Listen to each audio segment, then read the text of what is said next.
So I'm out for a service call for the unit just not keeping up for heat. It's a heat pump. For the most part, I got up here, I mean, you instantly see the coil is pretty iced up. It doesn't seem like it's going to defrost.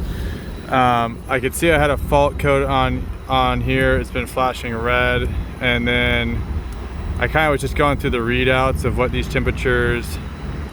So there's like an evaporator coil sensor, 77 degrees, and then I have a condenser coil sensor, it's 243.1 degrees.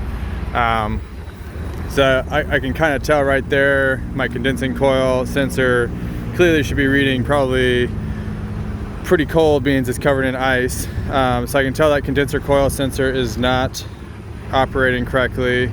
I've done quite a few videos in the past on these Yorks that have a lot of issues with these sensors. This one actually is one of the updated sensors, but I mean, it still can fail. I mean, it's still a sensor, so it clearly is not reading correctly. I kind of pulled it apart and looked for anything that was obvious. I couldn't see anything on the actual sensor itself. The condenser coil sensor is right down here in this corner.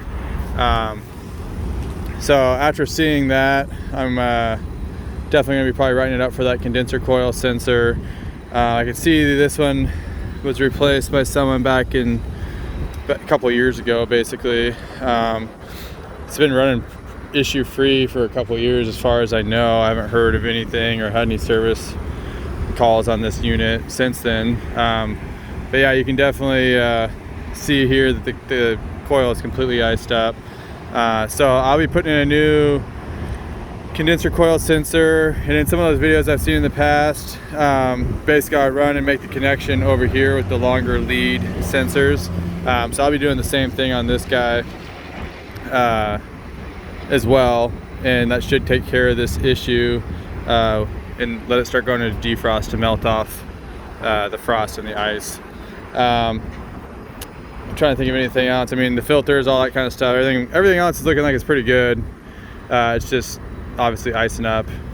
Yeah, so pretty simple diagnostic. Is kind of pretty obvious to see, especially once I know these particular units have this issue.